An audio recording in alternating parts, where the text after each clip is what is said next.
오늘 말씀의 제목은 40년 광야 생활의 의미입니다. 사랑하는 성도 여러분, 우리가 인생을 살아가면서 누구나 광야를 거치게 되어집니다.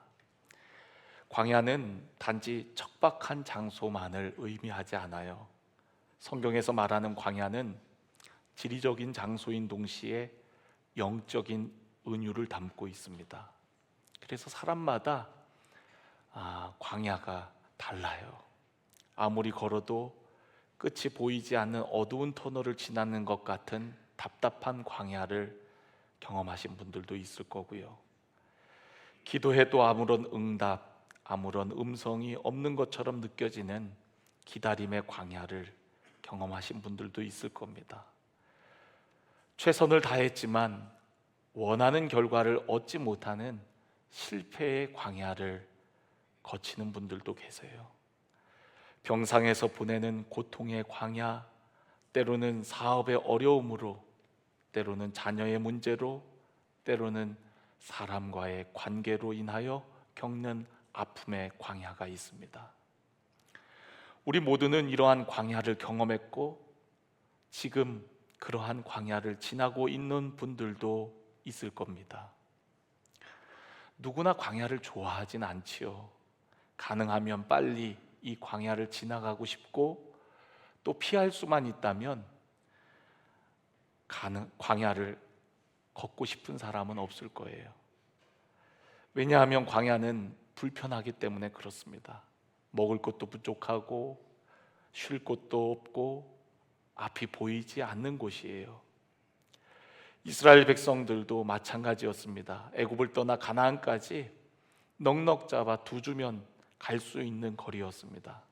그런데 그들은 무려 40년 동안 광야에서 보냈어요. 지난주 우리가 함께 은혜 나누었던 믿음의 갈림길이라는 제목으로 말씀을 나누었는데, 가데스 바네아에서 이스라엘 백성들은 불순종하게 되어지죠. 그들은 하나님의 약속보다 현실을 더 크게 보았습니다. 그러한 결과로 이스라엘 백성들은 다시 광야 여정이 시작되어집니다. 어찌 보면 광야는 징계의 시간 같고 실패의 시간처럼 보입니다. 광야에서의 40년은 잃어버린 시간처럼 여겨져요. 그러나 하나님은 우리에게 그렇게만 말씀하고 있지 않습니다. 오늘 우리가 읽은 본문 말씀에 모세는 광야를 돌아보며 전혀 다른 해석을 하고 있어요. 2절 말씀을 보면 내 하나님 여호와께서 이 40년 동안에 내게 광야길을 걷게 하신 것을 기억하라 라고 말씀하고 있거든요. 여러분, 광야길은 이스라엘 백성들에게 힘든 시간이었습니다. 그런데 그 힘든 시간을 기억하라고 우리에게 말씀하고 있어요. 그리고 그 광야길을 누가 걷게 하셨어요? 하나님께서 우리로 하여금 걷게 하셨다라는 겁니다. 모세는 광야를 실패라고 하지 않습니다. 오히려 하나님께서 친히 인도하신 시간이고 우리를 새롭게 하셔서 하나님의 백성으로 빚으시는 곳이라고 말하고 있어요. 더 놀라운 것은 우리가 읽진 않았지만 신명기 8장 16절의 말씀을 보면은요, 내 조상들도 알지 못하는 만나를 광야에서 내게 먹이셨나니 이는 다 너를 낮추시며 너를 시험하사, 한번 따라해 보겠습니다. 마침내 내게 복을 주려 하심이었느니라. 아멘. 여러분, 이 모든 여정이, 이 광야의 시간들이 결국에는 우리에게 복을 주기 위함이라고 말씀하고 있습니다. 하나님의 목적은 광야가 아닙니다. 하나님의 목적은 마침내 우리에게 복을 주시는 것입니다. 하나님께서 사람을 창조하신 후에 제일 먼저 하신 일이 무엇이었죠? 복을 주시는 것이었습니다. 생육하고 번성하고 땅에 충만하고 다스리라, 정복하라 말씀하셨습니다. 아브라함을 처음 부르셨을 때 하나님께서 그에게 뭘 약속하셨죠? 복을 약속하셨습니다. 그가 복이 될 뿐만 아니라 그로 인해서 모든 족속이 복을 받을 것이라고 말씀하셨어요. 여러분, 우리를 부르신 목적, 이스라엘 백성들을 부르시고 그들을 인도하셔서 마침내 이루고자 하셨던 하나님의 목적은 그들이 복을 받는 것이었습니다. 광야는 목적지가 아니라 하나님께서 우리를 복으로 이끄시는 과정이었어요. 그렇다면 하나님은 왜 우리를 광야로 인도하신 걸까요? 오늘 여기 말씀에 여러 번 반복되어지는 문구가 있습니다. 2절에도 보면 이는 너를 낮추시며, 3절에도 보면 너를 낮추시며, 또 우리가 방금 읽은 16절 말씀에도 보면 다 너를 낮추시며 라고 말씀하고 있어요. 그러니까 광야를 걷게 하신 이유가 바로 우리를 낮추시기 위함이라는 거예요. 여러분, 우리는 풍족할 때, 또 높은 자리에 있을 때 보지 못하는 것들이 너무나도 많아요. 자기 자신을 모를 때가 너무나도 많습니다. 우리는 낮아질 때 비로소 우리 자신을 제대로 보는 경우들이 많습니다. 배가 부를 때에는 자신의 능력을 자랑하고 교만할 수 있지만 아무것도 없는 그 자리에서는 비로소 우리는 하나님을 찾게 되어져요. 이스라엘은 애굽의 노예로 살았지만 세상의 화려한 문화와 나일강의 풍족한 환경 가운데 살았어요. 그들은 하나님을 의지하는 법보다 세상 애굽을 의지하고 애굽의 방식에 익숙했습니다. 그래서 하나님은 광야를 통해 그들을 새롭게 빚어나가셨던 거예요. 광야는 사람이 얼마나 연약한 존재를 깨닫게 하는 곳이기 때문에 그렇습니다. 광야에선 농사도 지을 수 없고, 또 마실 물도 없고, 또 시장도 없고, 창고도 없고, 정말 하나님의 도우심이 없이는 살아갈 수 없는 곳, 그곳이 바로 광야인 겁니다. 광야에서 오직 그들은 하나님을 바라보는 훈련을 했던 거예요. 하나님을 알아가는 훈련을 했던 겁니다. 영국의 설교자 찰스 스펄전 목사님도 그런 말씀을 했어요. 나는 고난의 파도 속에 하나님의 사랑을 가장 많이 배웠다라고 얘기합니다. 그러니까 우리가 고난 가운데 오히려 하나님을 더 깊이 경험하게 되어지는 거죠. 많은 믿음의 선배들의 간증들을 들어보면 인생이 잘 나갈 때, 편안할 때 하나님을 깊이 만난 것이 아니라 오히려 인생의 위기가 찾아왔을 때, 어려움의 광야를 만났을 때 그 가운데에서 하나님을 깊이 만나는 경험을 했노라고 간증하는 것을 여러분들도 많이 들으셨을 겁니다. 이스라엘 백성들을 그 광야로 이끄셔서 하나님을 경험하고 하나님 앞에 낮아지도록 그들의 높아진 마음을 낮추시기 위해서 광야를 걷게 하셨다라는 거예요. 또한 두 번째 이유는 그들이 하나님만을 의지하는 믿음을 갖도록 하시기 위함이었어요. 3절 말씀을 보면 너를 낮추시며 너를 줄이게 하시며 또 너도 알지 못하며 내 조상들도 알지 못하던 만나를 내게 먹이신 것은 사람이 떡으로만 사는 것이 아니요 여호와의 입에서 나오는 모든 말씀으로 사는 줄을 내가 알게 하려 하심이라. 여러분, 광야에서 이스라엘 백성들은 만나를 통해서 살 수가 있었습니다. 만나가 아니고서는 그들은 광야에서 며칠, 길게 버텨야 몇 달 버틸 수 있겠죠.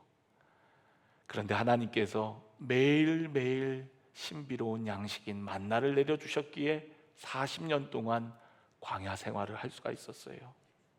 그런데 여러분, 하나님께서 그들에게 만나를 내려주는 방식이 한 번에 많은 양식을 내려주셔서 그것을 쌓아놓고 먹도록 하지 않으셨습니다.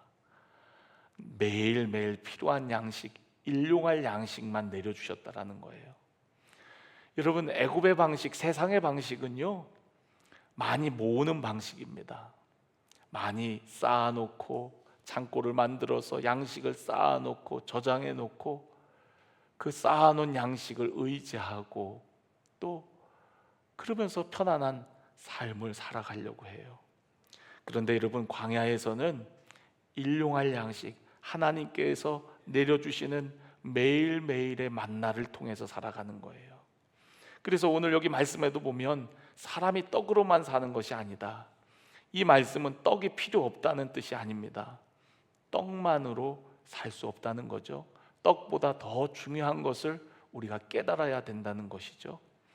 그 떡을 내려주시는 분, 바로 하나님을 기억해야 된다는 거예요. 사람을 살리는 것은 물질이 아닙니다. 하나님의 말씀과 하나님의 은혜로 살아가는 줄로 믿습니다. 우리가 어리석은 부자의 이야기를 너무나도 잘 알잖아요. 창고를 짓고 많은 것을 쌓아놓고 배를 두들기며 이제는 편안히 살려고 할 때에 오늘 밤 내 영혼을 하나님께서 도로 찾으면 이 쌓아놓은 것이 누구의 것이 되겠냐고 얘기합니다. 그러니까 여러분, 우리의 노력으로 인생을 살아가는 것이 아니라 하나님의 은혜로 사는 것이고, 매일매일 하나님께서 공급해 주시는 힘으로 우리가 살아가는 줄로 믿습니다. 세상은 조금만 더 있으면 편안할 텐데, 조금만 돈을 더 모으면 안락할 텐데, 조금만 건강하면, 조금만 형편이 나아지면 행복할 것이라고 믿습니다. 그러나 하나님은 만나를 통해 우리에게 말씀하세요. 너를 살리는 것은 네가 먹는 떡이 아니라 떡을 주시는 하나님 때문이라고. 광야는 우리의 시선을 하나님께 두는 것입니다. 떡에 두는 것이 아니라 그 떡을 날마다 우리에게 주시는 그 하나님께 시선을 두는 것, 그것이 바로 광야 여정의 이유라는 거예요. 세 번째, 여러분, 우리로 하여금 광야를 걷게 하시는 이유는요, 우리를 하나님의 백성으로, 하나님의 자녀로 빚어나가시기 위함이라는 거예요. 5절 말씀을 보면 너는 사람이 그 아들을 징계함같이 내 하나님 여호와께서 너를 징계하시는 줄을 마음에 생각하고. 여러분, 그 광야를 통해서 하나님의 징계하심을 경험한다는 거예요. 그런데 여러분, 그 징계는 우리를 미워서 하는 징계가 아닙니다. 히브리서 12장에도 보면 징계가 없으면 뭐와 같아요? 사생아와 같다 그랬어요. 하나님께서 사랑하시는 자를 징계하신다는 거예요. 여러분, 부모가 자녀를 양육할 때 자녀들을 훈계합니까? 안 합니까? 합니다. 왜요? 자녀를 사랑하니까. 자녀가 올바른 길을 가길 원하고 바르게 살기를 원해서 때로는 자녀를 책망하고 또 꾸중해요. 심지어는 사랑의 매를 들기도 합니다. 사랑의 매에 맞으면 아파하는 그 자녀들 보며 나 역시도 아플 걸 알면서도 자녀를 때려서라도 바른 길을 갈 수 있다면 자녀를 징계하는 거예요. 하나님의 마음도 그와 같다라는 겁니다. 오늘 여기 성경에 그 아들을 징계한 같이 이스라엘 백성들을 징계하셨다라는 거예요. 징계는 버림이 아니라 사랑의 양육 방식입니다. 좋은 부모는 자녀가 원하는 것을 다 해주는 부모가 아니에요. 더 좋은 사람으로 자라도록 가르치고 훈계하는 겁니다. 광야는 하나님의 심판의 장소가 아니라 하나님의 사랑의 돌봄이 있는 자리인 거예요. 믿음의 사람들은 광야를 통해 훈련과 연단을 받으며 세워져 가는 거예요. 여러분, 모세도 하나님께 바로 쓰임 받았던 게 아니죠. 40년 그런 잊혀지는 광야를 통하여서 모세는 이스라엘 백성들의 위대한 지도자로 세워질 수가 있었어요. 다윗 역시도 그랬죠. 다윗도 기름 부음 받고 오히려 왕에게 미움을 받고 쫓기는 신세가 되어서 광야를 누벼야만 했습니다. 그런데 그 10여 년의 세월이 다윗을 진정한 왕으로, 이스라엘의 왕으로 세우시는 연단의 과정이었어요. 요셉도 그랬죠. 요셉이 하루아침에 국무총리가 되었나요? 그렇지 않습니다. 형제들에게 미움과 버림을 받는 광야를 거쳤고, 구덩이의 광야를 거쳤고, 억울한 누명의 광야를 거쳤고, 감옥에 갇히고 잊혀지는 그런 광야를 거쳐야만 했습니다. 엘리야도 그랬죠. 하나님께 위대하게 쓰임받았던 엘리야 역시도 광야에서 로뎀나무의 그늘에 의지해 갖고 죽기를 구하는 순간도 있었습니다. 세례 요한 역시도 온 세상에 드러나기 전에 광야에서 생활하며 연단 맞는 시간들이 있었습니다. 하나님은 언제나 광야에서 믿음의 사람들을 빚으셨어요. 광야는 하나님의 사람, 믿음의 사람들을 만들어가는 훈련소와 같고 학교와 같습니다. 그런데 여러분, 우리가 중요한 질문을 했으면 좋겠습니다. 이스라엘 백성은 광야를 잘 통과했나요? 여러분 어떠세요? 우리가 지난 몇 주 동안 광야에서 있었던 이스라엘 백성들의 이야기를 살펴보았잖아요. 홍해를 건너고 출애굽해서 홍해를 건넜던 이스라엘 백성들은 기쁨으로 찬양했지만 며칠 안 가서 그들은 마라의 쓴물을 경험하고 원망과 불평을 했잖아요. 그렇죠? 또 우리가 지지난주에는 다베라 사건, 만나밖에 없다고, 고기 먹고 싶다고, 애굽에서는 우리가 각종 야채도 먹었는데 먹을 게 만나밖에 없다고 불평했지 않습니까? 또 무리바에서는 물이 없어서, 마실 물이 없어서 이스라엘 백성들 원망했어요. 그리고 지난 시간에는 가데스 바네아에서 하나님의 약속을 붙들기보다는 보여지는 현실 앞에서 거인 족속과 또 크고 견고한 성읍 앞에서 이스라엘 백성들은 불순종하고 반역하지 않았습니까? 광야에서 있었던 모든 일들이 이스라엘 백성들의 실패를 기록하고 있는 이야기라고 해도 과언이 아닙니다. 그들은 원망하고 불평하고 심지어는 하나님을 대신한 금송아지도 만들었던 적도 있었고, 만나를 싫어했고, 때로는 물이 없으므로 하나님을 시험하기까지 했습니다. 만약 광야를 훈련소를 한다면, 학교의 비유를 한다면 그들은 훈련소의 통과를 하지 못한 자들과 같고 학교에서 낙제한 자들과 같습니다.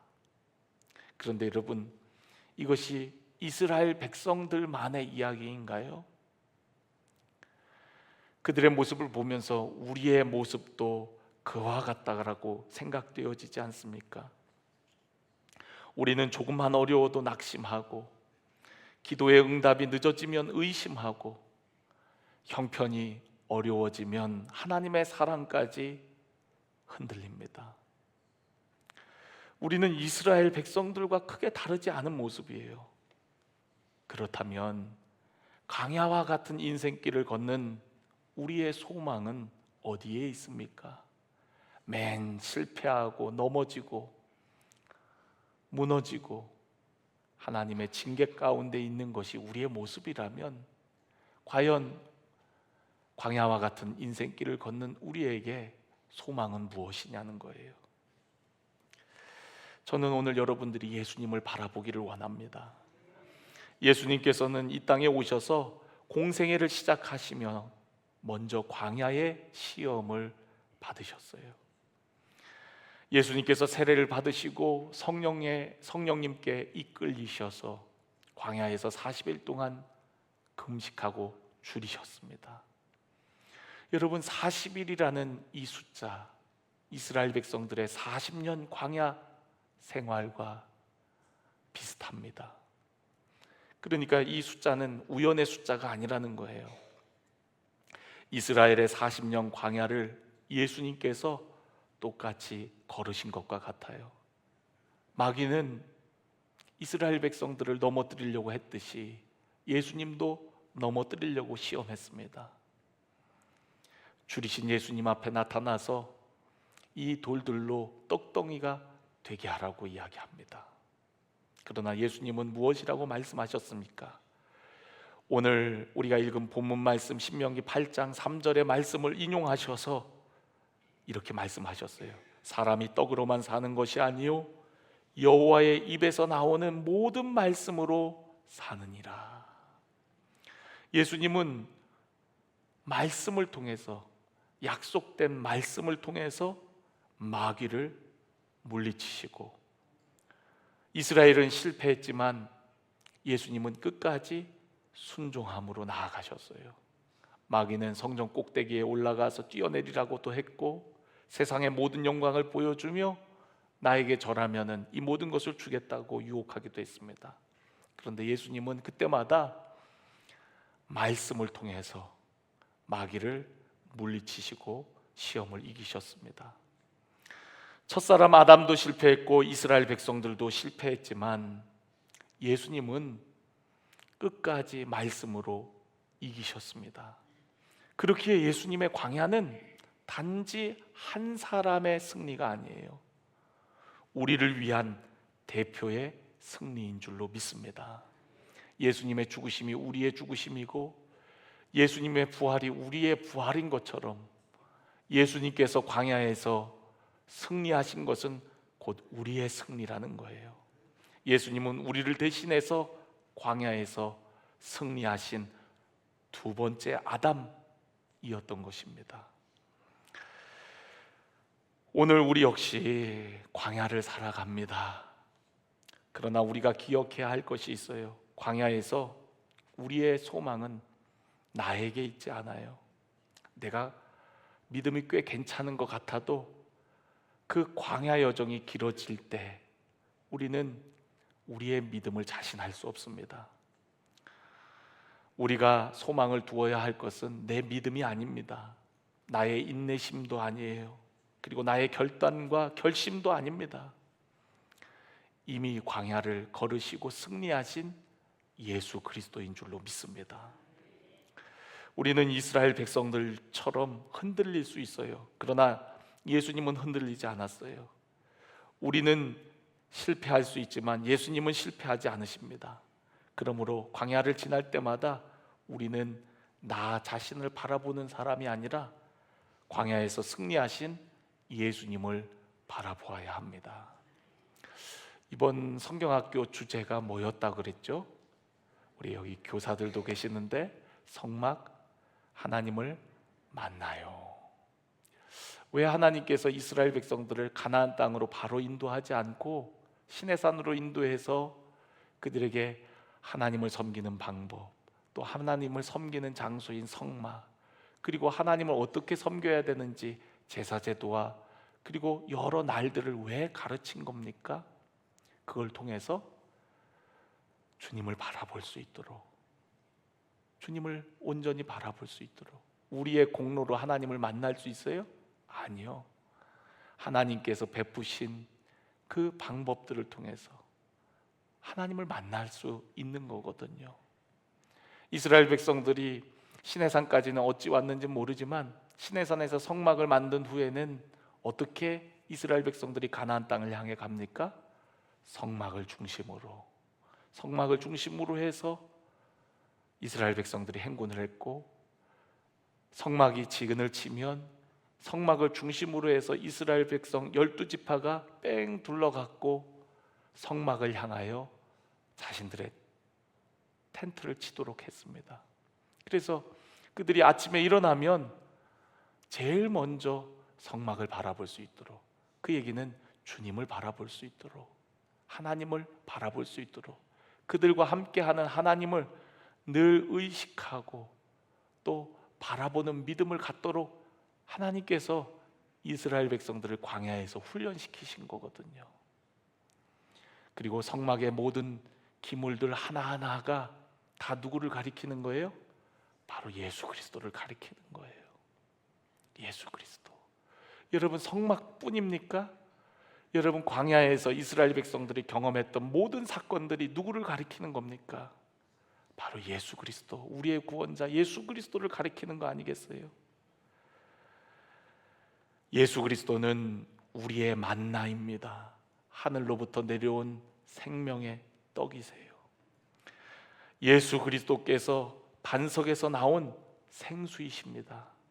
그분이 백성들이 불뱀으로 물려 죽어갈 때에 바라보면 살았던 노뱀, 그 노뱀이 바로 십자가에 달린 예수님 아니십니까? 예수님이 이스라엘 백성들을 앞서 인도하던 불기둥과 구름기둥과 같이 우리를 인도하시는 선한 목자이십니다. 그러니까 여러분, 광야에서 경험했던 모든 사건들은, 또 성막의 모든 도구들 하나하나는 바로 예수 그리스도를 의미하는 거예요. 저는 오늘 여러분들이 광야와 같은 인생을 살아가면서 그 예수 그리스도를 바라보기를 원합니다. 우리의 목마른 영혼에 진정한 해갈을 주시는 분, 그분이 바로 예수 그리스도이고, 우리에게 영원한 생명을 주시는 분, 참된 생명의 양식이 바로 예수 그리스도라는 사실, 이 땅의 것으로 우리가 살아가는 것 같지만 사람은 떡으로 사는 것이 아니라 하나님의 말씀으로 산다 했는데, 말씀이 육신이 되어 우리 가운데 오신 예수 그리스도, 그분으로 우리가 사는 줄로 믿습니다. 이제는 내가 사는 것이 아니라 내 안에 그리스도가 살아야 되는 줄로 믿습니다. 오늘 우리가 읽은 본문 말씀은 광야의 끝에서 들려주시는 광야의 의미를 말씀하고 있습니다. 이스라엘은 광야를 징계와 심판으로 기억했을지 모르지만 하나님은 그 광야의 모든 여정이 은혜라고 말씀하세요. 우리를 낮추시고 또한 우리를 먹이시고 돌보셔서 하나님만 의지하도록, 그리고 하나님의 백성, 하나님의 아들로 세워지도록 이끄시는 과정이었다는 거예요. 그리고 마침내 우리에게 복을 주려 함이라고 말씀하고 있습니다. 여러분들은 지금 삶의 어떤 광야를 지나고 있습니까? 사람마다 저마다 다른 광야를 지나고 있을 수 있겠죠. 그런데 여러분, 광야를 바라보지 마세요. 우리의 삶의 환경과 상황을 바라보지 마세요. 광야 가운데서 함께 하신 하나님을 이스라엘 백성들이 바라보았던 것처럼 우리들도 믿음의 주여 온전케 하시는 예수님을 바라보아야 합니다. 우리는 연약해요. 우리는 부족합니다. 광야와 같은 인생길을 걸어가면서 자주 넘어져요. 쉽게 낭망하고 염려와 근심을 하고 원망과 불평을 할 때가 많습니다. 여러분, 이미 우리 앞서 광야길을 걸으시고 승리하신 예수 그리스도를 바라보시기 바랍니다. 그분 안에 있는 사람은 더 이상 광야가 절망이 아니에요. 마침내 우리에게 복을 주시는 예수 그리스도, 그분이 우리의 모든 질고를 담당하시고 광야와 같은 인생길을 이미 우리 앞서 걸어가시며 우리의 모든 아픔을 담당하신 줄로 믿습니다. 광야는 우리의 목적지가 아닙니다. 광야는 하나님께서 우리를 더 깊은 믿음으로 이끄시는 과정이며, 그 끝에는 하나님께서 예비하신 약속과 은혜가 기다리고 있다는 사실을 여러분 기억하면서 오늘도 예수 그리스도, 그분 한 분만 바라보며 어떠한 상황, 어떠한 환경, 사람과 환경을 바라보며 낙심하지 마시고 오늘도 주님만 바라보며 마침내 복을 주시는 좋으신 하나님, 선하신 하나님, 모든 것이 합력하여 선을 이루시는 그 주님으로 인하여 기뻐하며 감사하며 나아가는 우리 성도 여러분들이 다 되시기를 간절히 축원합니다.